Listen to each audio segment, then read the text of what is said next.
are going to talk about the murder of Grace Brown. Okay. One of the most infamous murders ever to come out of New York State. Okay. All right. Yeah. First time I heard about that was on that same Ghost Walk where we talked about the Erie Canal stuff. Mm-hmm.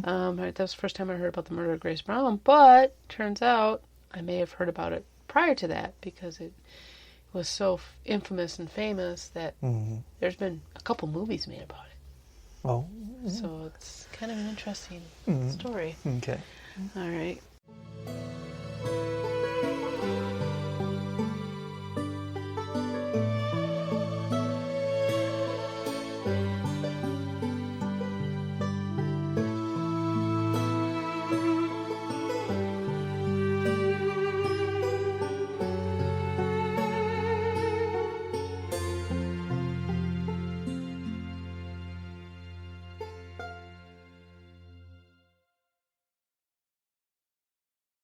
Welcome back again to Unearthly Upstate. I'm Matthew. And I'm Mari. Today we're going to be going up to the Adirondacks. Ooh, back up into the hills. Yes, to the beautiful Big Moose Lake. Oh. Yes.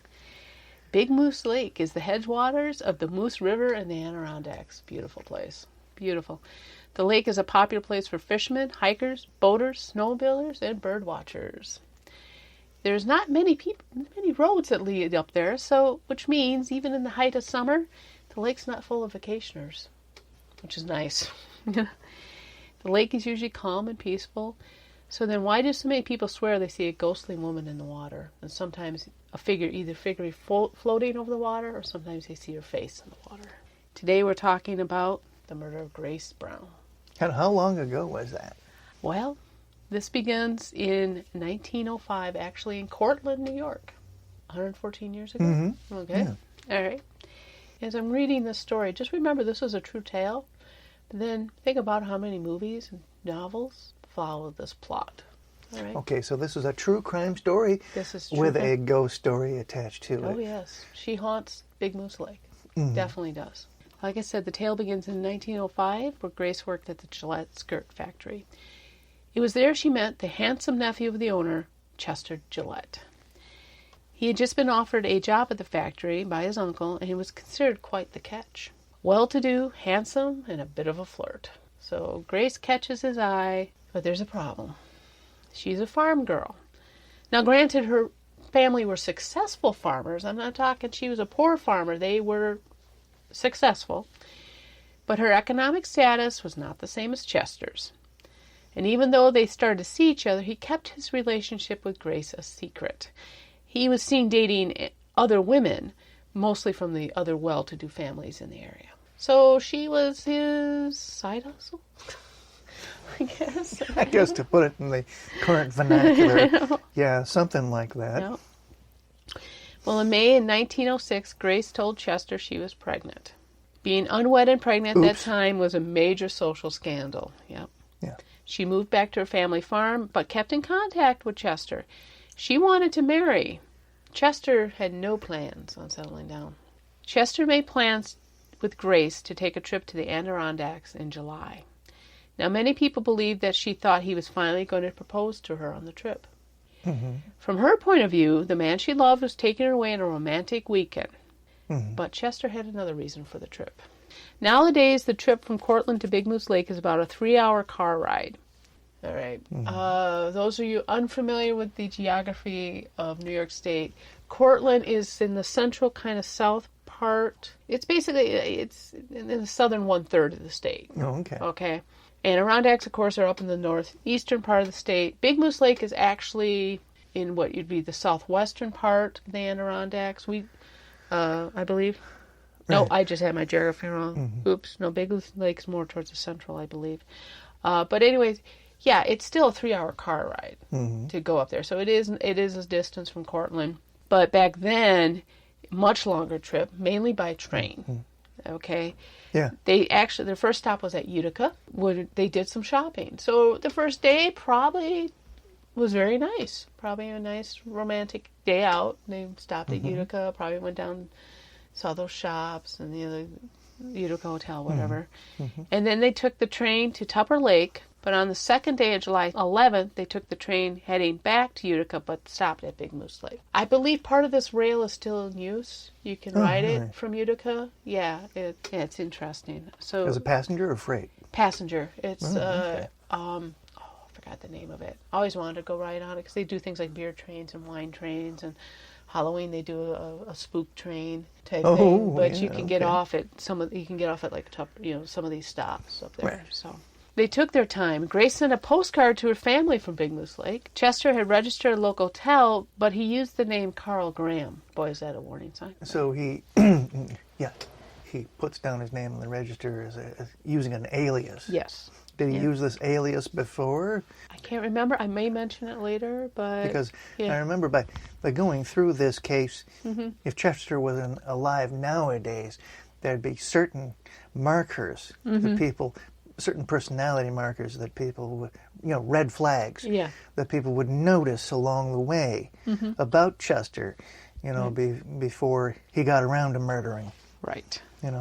Well, Grace left her trunk at the train station, so obviously planning to go home. She was last seen wearing a traveling dress. From the Ogdensburg Journal, July 14th, 1906, page 4.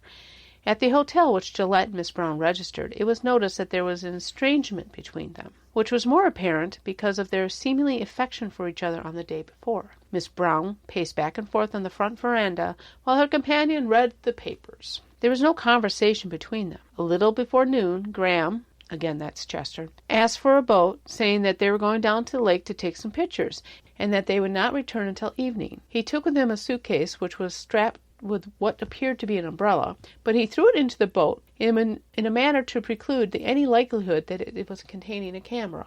And they pushed off, and that was the last that was seen of them. All right. Cameras in 1906. Yeah, you didn't want to throw them around. No, it was a delicate piece of equipment. Yes. So usually made of wood.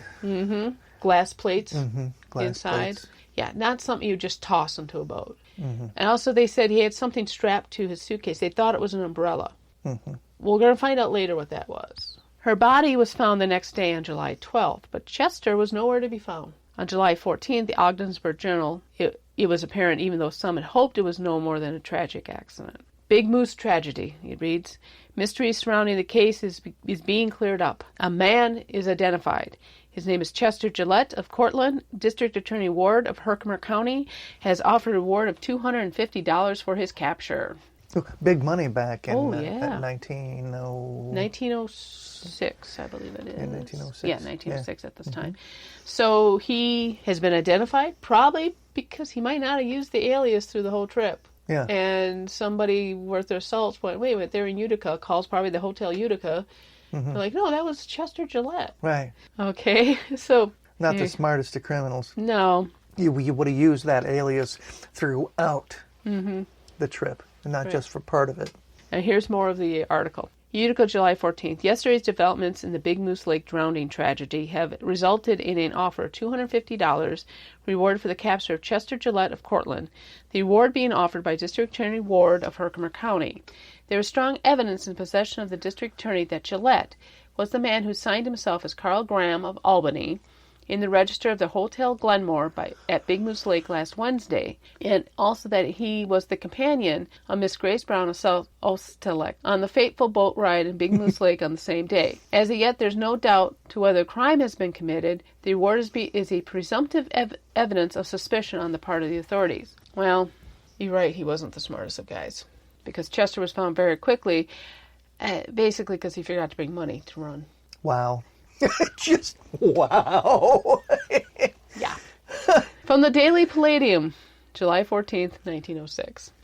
Cortland man under arrest. Chester Gillette, accused of murder of Grace Brown at Great Moose Lake. Apprehended at Inlet in the Adirondacks this morning. Authorities claim to have cast against the young man. Motive for crime found in the girl's condition. Oh.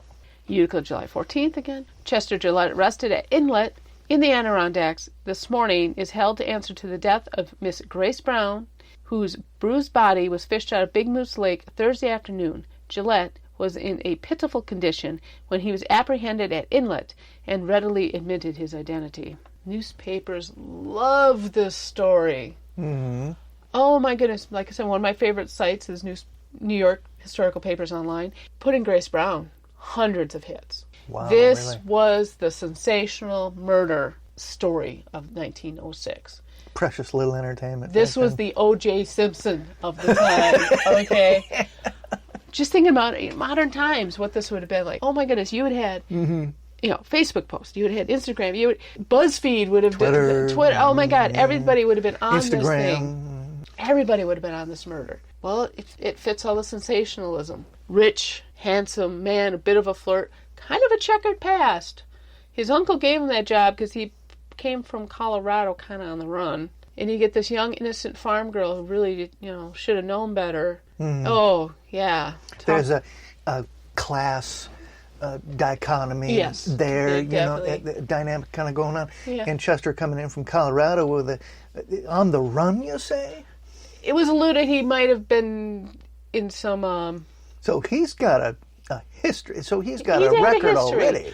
I don't think it went as far as murder in Colorado. Probably more of, other women in Grace's condition or ticking off the wrong people. Stuff. And he ends up, and his uncle gives him this job to kind of straighten him out.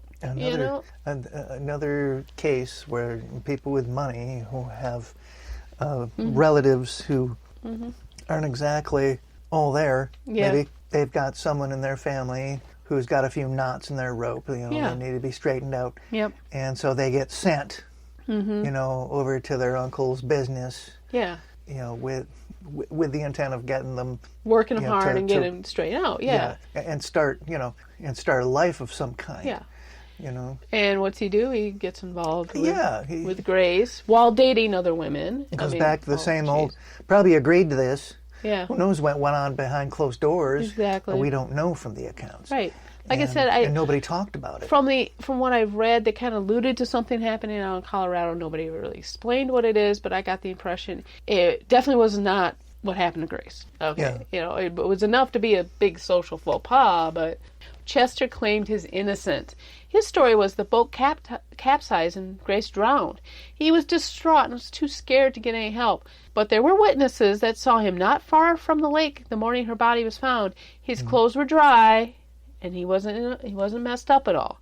He was also carrying a suitcase, and his camera was found at the hotel. If they were going to take pictures, why would he have forgotten it? And why was he, as witnesses said, throwing that suitcase around like there was something heavy inside of it? Right. And he did claim responsibility for her condition, so he did admit, he was the one who got her pregnant, and he said he was going to marry her. He was going to do the honorable things to do, but she was so distraught and she died. That was his story. Well, that's not what the autopsy report revealed. No. But during the course of the investigation, other clues emerged. Chester had used the same name in Utica, but had not paid his bill. So I was wrong about that. Sorry, folks. He had used the alias in Utica. He admitted he had an umbrella and a tennis racket with him when they were out in the lake. The racket was left floating on the lake, and he tossed the umbrella away because he didn't want to carry it. But her hair had been found in the oarlock on the rowboat. Right. Yeah. So here he is, signing with that alias. Well, they confirmed in Utica he used the alias. I don't know if he used it up at Tupper Lake. Maybe that's where I got confused. He hadn't paid his bill, which would be kind of stupid if you didn't want the people investigating you, because I bet before you even murdered Grace, the hotel in Utica was getting an investigation going because he hadn't paid his bill. Yeah. Which, like I said, he's not the brightest criminal. And if he had paid his bill, how forthcoming would have the people over at the hotel been? Talking about sensational, by July 19th, many newspapers reported he was eating and sleeping in jail, but would not talk about Grace. Doesn't that sound like a TMZ or BuzzFeed or some, somebody that doesn't clickbaity have thing, a conscience at all about what he did? Oh gosh, yeah. Now, when he was brought to trial, the story changes. Remember, the boat capsized. She was upset, but the boat capsized and she drowned. That's what happened. That's what he said originally. But he came out dry. But now Chester claimed he had refused to marry her. Oh. And in her state, she jumped out of the boat and committed suicide. This did not convince the jury, and he was found guilty and sentenced to be executed. And on March 30th, 1908, Gillette was executed by electric chair at the Albany prison. I thought it was hanging. It was electrocution. They had one of the first, okay. They had the electric chair, I think, in New York, but Well, look at the other options: guillotine and the firing squad, or hanging. I think I'd rather be shot. Yeah, I know, but they didn't do firing squads much, So you basically your choices at this point are electricity or hanging, and Oof. and I'm sure being on an electric chair seemed more humane because it was quicker. Presumably. Like, I don't want to get in the full debate and discussion about capital punishment, but yeah. So Chester died. Okay, basically. Now, it was rumored he confessed to the chaplain prior to his death. Mm-hmm. But as late as 2007, this is an interesting fact. In his diary, he wrote in his diary that he kept for the last 7 months, where he was in prison. That diary is donated to Hamilton College by his grandniece. He does write about prison and all the plans he never got to complete, but never once does he mention Grace. I think Chester here was pretty much a sociopath. Yeah. A dumb sociopath. Much like the other guy we discussed earlier in the podcast. Oh, yeah.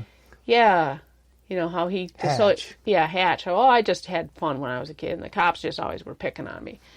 But I never mentioned the rapes, That was just fun, I guess. The sociopathy without the intelligence. Yeah.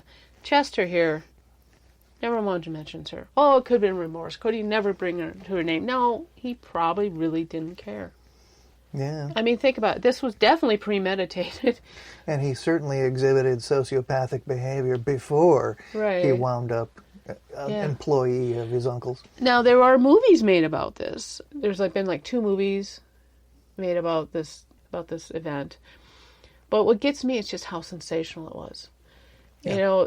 Really, if you think about it, I mean, who in the United States would really care that, this murder happened up in this little lake up in the Adirondacks? But yet, there were so many things there that even today we would be glued to our social media or glued to the TV. Absolutely. About, if this happened today, exact same situation. Yeah, I think the media would be all over it, too. Some nephew who's always been kind of, never quite doing anything legal, but definitely doing wrong things, gets a girl pregnant and then plans to kill her, goes about it very stupidly. I mean, there were things like, sure. I kind of left it out in the quick reading here, but the tennis racket turned out to be an important piece of evidence. Remember, he had an umbrella and he had the tennis racket. Well, it's always been theorized he used one of those to bludgeon her. Right. And that's where her head hit the oarlock and the hair got ripped off. So the theory has always been that he bludgeoned her to death and then tossed her out of the boat. If he was going to use the capsized story, he should have jumped out of the water himself. Instead, he rows the boat back and then puts back out in the water because obviously he's dry when those 2 guys meet him. Yeah. The interesting story about those 2 guys meeting him, they were out in the woods either hunting or going to a fishing spot, and they run into him, and he's got a suitcase in his hand, dressed nicely, dry, and he's going, where's Inlet? And it's 10, 15 miles away, where it would have been quicker for him to go back to Big Moose Lake. Yeah. So, are you talking about being, sticking out in these guys' minds? Didn't think this thing through. No, and then he doesn't bring any money with him. Jeez. Probably didn't have any options there. Maybe. To begin with. Maybe. Probably broke already. Maybe, the reason he had the job in the factory is because his family was sick of supporting him. It's like, you got to work for your own money. And, I can't speak for what was going on in the family. I mean, he still has family. His grandniece had his nephew, his diary, for example. But, you can imagine, that might be something that they were trying to get out of him and to try to teach him to straighten him out. It's like, no, we're going to cut you off. You've got to earn your money, which would explain why he didn't bring any with him. Right. He didn't pay his bill in Utica. What did he pay? When they went shopping, well, how did he pay for that? Did he put it all on credit? Did his family have enough clout? He needed credit, Too many questions. But at the same token, here's poor Grace, smitten by this guy, thinking he's going to do the right thing, and he kills her. No wonder she still haunts that lake. And you could tell that there was towards the end that there was a rift between the two. He probably laid it on to there that he wasn't going to marry her after all and whatnot, and that's why they were so distant from each other towards the end. And why she agreed to go out onto the boat with him? See, that's the weird part. That's the thing. Was she still hopeful that he was going to turn around and propose to her on the boat? I don't know. Did he coerce out there? I mean, that's a good point. If there was this rift between them, and like you theorized, maybe he did say, "I'm not going to marry her," or maybe the rift was because he hadn't said anything about it, and she's like, "What? It's taking him so long. It's taking him so long." And okay, that makes better sense. But at the same token, she went back to live with her family, and even though it was a big social no-no, it seemed to me she was kind of protected with her family too. They didn't kick her out on the street. They welcomed her back. They kind of understood what happened, but she did keep in touch with him. So I'm wondering if they were kind of put under the impression as well that eventually he was going to come around and marry her. Yeah. And that was part of the reason they were willing to welcome her back, is because, like, well, maybe this guy just needs a few months to get his head on straight, and we can get him married and everything be fine. Before she starts to show. Yeah. And save face for the families. Exactly. Because you're talking about a not unsuccessful farmer family, which, Grace comes from, and then Chester coming from money. Yeah. Sounds like Chester had this sort of streak in him to begin with, and since Grace didn't have any other options, we're talking 1906. Right. There are not many options for either of them at that point. But anyway, you couldn't back then. You couldn't raise a child together outside of wedlock. It just wasn't done. Right. And so and Chester didn't. Goodness sakes, what sort of denomination were they? Were they Protestant? I don't know. They didn't go into any of that description. Don't they realize that if things didn't work out, they could divorce? Well, I think these through. I don't think he even wanted to. I don't think he wanted to settle down because he was looking for the right socialite to settle down with. While dating her, was dating women who were in the higher social. He wanted a fat dowry. Yeah, and Grace wasn't big enough for him, dowry wise. They were a successful farmer, but obviously not successful enough. There's so much more to this case. Like I said, there's been movies and documentaries made about it. But talking about the movies and the plays, we have, just for an example, there's folk songs too. American Tragedy, written by Theodore Dreiser. It was a novel, later appeared on Broadway, and then was adapted into a film in 1931. A Place in the Sun, a film in 1951 that starred Elizabeth Taylor. That was also based on this. Well, I've heard of that movie. Yes. Yeah. A Northern Light by Jennifer Donnelly, which was a novel in 2003. And Unsolved Mysteries also featured it as well in 1996. Yes. It's interesting.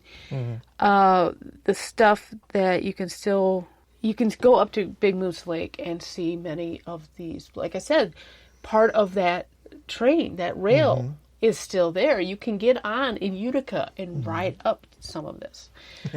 There's a Arrowhead Hotel where Chester was heading, which I didn't mention the name earlier, but that's gone, but it's part of the Arrowhead Park up in Inlet now. So there's still some remains of it. And of course, the ghost itself. The ghost is still there. People still see it. I'm trying to find some other information. Like I said, there's so much. I had to condense it so much. It's interesting, when he was in Herkimer, let's see here. Well, Gilmore investigation during the trial on December 5th, 1906. So my goodness, the murder happened in the summer. By winter, he's already convicted. 5 hours of deliberation, the jury found him guilty of murder in the first degree. He was very calm when they did that, when they announced it. His last day on Earth, Gillette reportedly confessed to the murder, but there's been no proof of that. He is buried in the Seoul Cemetery in an unmarked grave. According to some people who've looked into this, his plot has now a road paved over it. So, Jeez. Which might be fitting. The Herkimer County Jail still stands today, as well as the courthouse where this was held. So much of this would be still going. I mean, like I said, if it happened today, my God, people would be posting their opinions on Facebook. I mean, there would be a meme of if he had gotten off. There would be a meme like, "Oh, that's how money will buy you." But he didn't get off, which was great. I mean, they didn't buy any of his story, and it sounds to me at that point too, his family had enough of him. Yeah, he it didn't sound as if he had his placard on straight. Right. And someone else who's wrote about him says, well, he was actually a very smart guy. I don't see that in how he did this. I mean, he premeditated it. You can tell he was using an alias. Right. He was premeditated something. Whether it was really going to be a murder or maybe this was his way of going, sorry, Grace, I don't want nothing to do with you. Mm-hmm. He didn't want his trail tracked with her, but everyone knew she was going there with him. Yeah. Right there's not too smart. People he didn't think this through, and he was caught by making some very stupid mistakes. But some people are like, no, he was very intelligent. He knew what he wanted in life and everything. But why was he... But that wasn't... There's no evidence of that in his life. Yeah. That... any of that was true. Exactly, yeah. This tragedy is quite an interesting tale from upstate New York. And I think the first time we did hear about this, we were on that Ghost Walk in Syracuse, and they had a reporter, lovely actress being a reporter, from the Syracuse Times, who had been sent up to cover that trial. This particular reporter was one of the first female reporters to go up and cover a murder case. She just, the actress portraying her, I just loved it because it was a very spunky lady, and knowing how guilty he was, but trying to keep the neutral voice in the newspaper. But as you read these newspaper articles about Grace Brown, and it is very sensationalized. I mean, they had front page news for months, really. Every little tidbit that came out. Oh, she was pregnant. That's why he killed her. Well, yeah. And then him saying, no, I was going to do right by her, and then changing the story. And no, the boat capsized. No, she committed suicide. Well, that doesn't explain the hair on the oarlock. That doesn't explain why your tennis racket was found floating. Exactly. And what was in the suitcase anyway? That's an interesting question. I think it was his escape stuff. He was going to escape because he was carrying the suitcase with him when he ran into those guys in the woods. Oh, okay. And asked where Inlet was. But like I said, he didn't pack any money. Did he leave it back at the hotel? And why would you forget a big thing like that? I mean, there's just parts about this story and what he did. It just began. You just wonder about this guy, and the fact he never talked about her afterwards. Yeah, really gets me. There's the sociopathic kind of element to it. Now, here's an interesting... a lack of conscience. Interesting note of how sensational it got. Herkimer County Jail did have tours for people to come and see him in the jail. Oh, jeez. So... well, even in 1906, weren't people still gathering together for hangings? Probably. Oh, yeah. Probably. Oh, yeah, they were. Yeah. I can't say probably. They definitely were. And wasn't there a spectator audience for the electrocution? I don't know about the electrocution. I don't know if they did it. I don't know about that part. But it was, like I said, there was just so much of this story. You just wonder how much of this was either he didn't think it through or he really thought he'd get away with it. I think that's probably it. Thinking that, counting on his family's clout, which is interesting to see him through. But as soon as the murder happens, you don't hear much about his family. They probably want to distance themselves, obviously, as much as possible. Right. I mean, Chester's finally gone and done it this time. Exactly. Okay, well, we throw our hands up and shrug and say, oh, well. Yeah. He's on his own now.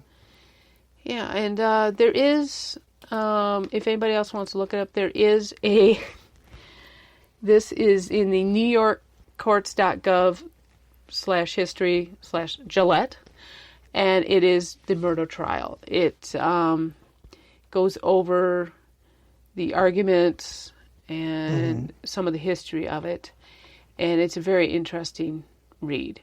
There were other things that came up, like I mentioned, the movies.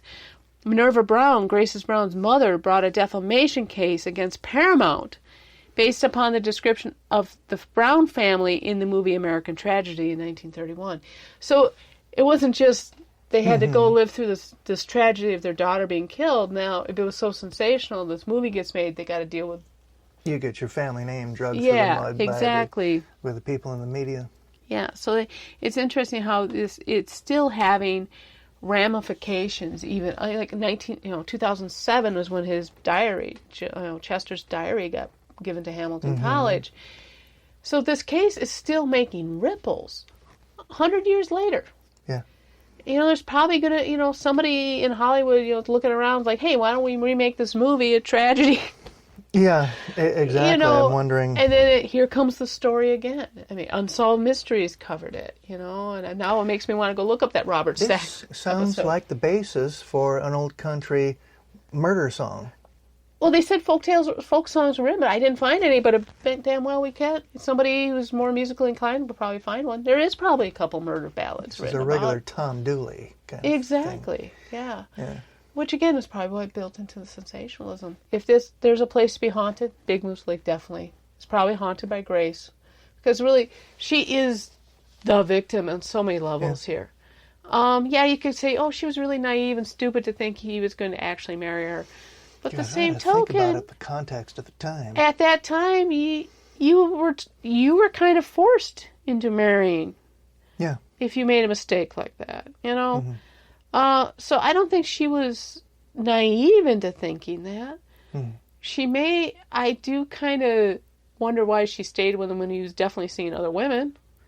And she knew. If she knew about him. Because it was public. Going around. Yeah, exactly. It wasn't like he was seeing these women, secretly. She was the secret.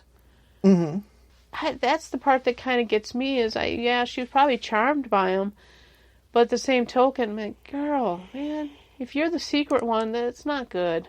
This isn't going to end well. Yeah, no, and it ended horribly for her.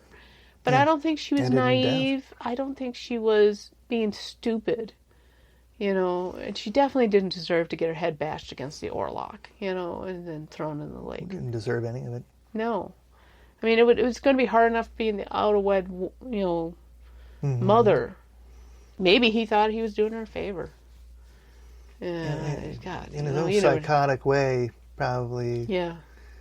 Yeah, and probably thinking they would be better for everyone else too, including her family. Right. So it's amazing how far-reaching this story had. There's libel cases. There's cases against it goes on and on. And I don't think we'll ever hear the end of Grace Brown's story, and I don't think we should. It's a cautionary tale. It's a true cautionary tale. Yeah.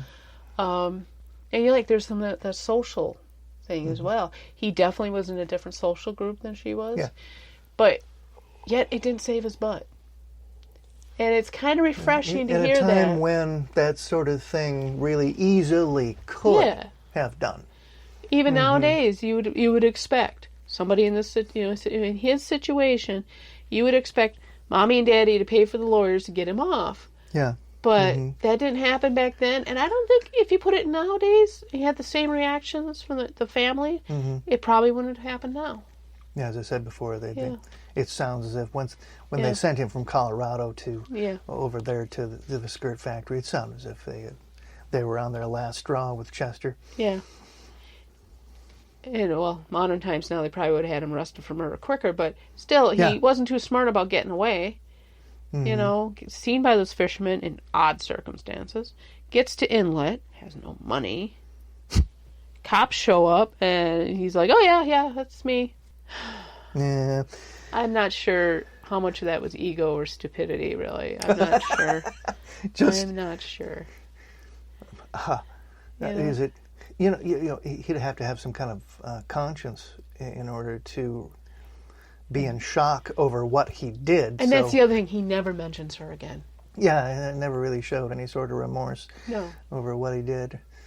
Yeah. So that's where that's where sociopathic kind of thing. Yeah, you're just saying sociopath, and that's where I think it was premeditated. Yeah. Premeditated, and then doing some real stupid things. I mean, I've seen the forensic files. This would have been solved quickly. Yeah. Modern, the first question would be, why did you bring any money with you? Jesus. Yeah. Oh. If you're going to murder somebody and then escape, money is one of the few things you're going to need. Not from start to finish. Yeah. Not at all thought through. No. So maybe part of it was thought through, such as using the alias and bringing her up way away from her family. He probably didn't even have a method until he got up to the hotel where the boats were. Mm-hmm. And that's probably where the idea came up upon. Right. He'd probably thinking all the while, I'm going to get rid of her, but I don't know how. And then this came up. Oh, okay, sure. Or you could argue maybe... Okay, this is the murder part wasn't premeditated, but taking her up there surreptitiously was premeditated. Yeah. And then whatever that argument was, otherwise, while he's reading the papers, is where he gets the idea, and that would explain why he didn't have the money. That would explain why he did a stupid thing when he walked upon those fishermen or hunters, whoever they were. Mm-hmm. Both ways, you could argue both. It was premeditated, he was dumb about it, or you could say it was a crime committed at the moment. But he was still stupid about it. Yeah. I'm not saying he should have got away with it. He definitely shouldn't have, but... Oh, no. And that's probably another reason why he was so sensationalized. He was caught so quickly. Yeah. And he was kind of slimy about it. Like, oh, yeah, that was me. Oh, that's for sure. But our boat capsized, and why was your clothes dry? And then changing his story up constantly. Yeah. Trying to make it sound like suicide on her part, and all this. And it just, it was pretty rancid. Yeah. So that's pretty much the story of Grace Brown. Like I said, it is far-reaching consequences, and not just the movies and songs. And I think even how people deal with sensational murder stories, even nowadays, is kind of related to this. Do I recommend going up there? Oh, yeah. I would love to see Big Moose Lake. I mean, there's other reasons to go up to the Adirondacks, not just to see a ghost. But Big Moose Lake is one of the prettier areas. And like I said, you can take a train up to see some of this. You can go to Utica and grab a train and go up and see some of the stops. Go look it on a map. I mean, Inlet and Big Moose Lake, when you see how far they're apart, you're like, dude, why were you walking there? I mean... He's lucky he didn't get mauled by a bear or something. I mean, on his way there, seriously. Oh, hey, would have been able to skip a trial then, Oh, true. Then you wonder what the story would have been. But yeah. So, well, that's it for today, night, whatever time you're listening to this. So, thank you for listening to our Ghastly podcast. Thank you very much. Have a good day. Bye. Thank you for listening to Unearthly Upstate. You can find us on Facebook, Twitter, Instagram, YouTube, Patreon, and on our webpage. We are on iTunes, Spotify, Spreaker, Stitcher, Podbean, and Google Podcasts. Please like, share, and review, and if you really like us, tell your friends. Unearthly Upstate is an animated Lyre Media production. The show is produced by Matt and Mario Manette, with purring provided by Honey and Lloyd. Research and writing done by Mario Manette. Music is by Kevin MacLeod, licensed under Creative Commons by Attribution 3.0 license. Unless stated otherwise in the episode, the places mentioned in the broadcast have not paid or contacted us for any type of promotion. And please check out our webpage for full credit and sources for the episodes.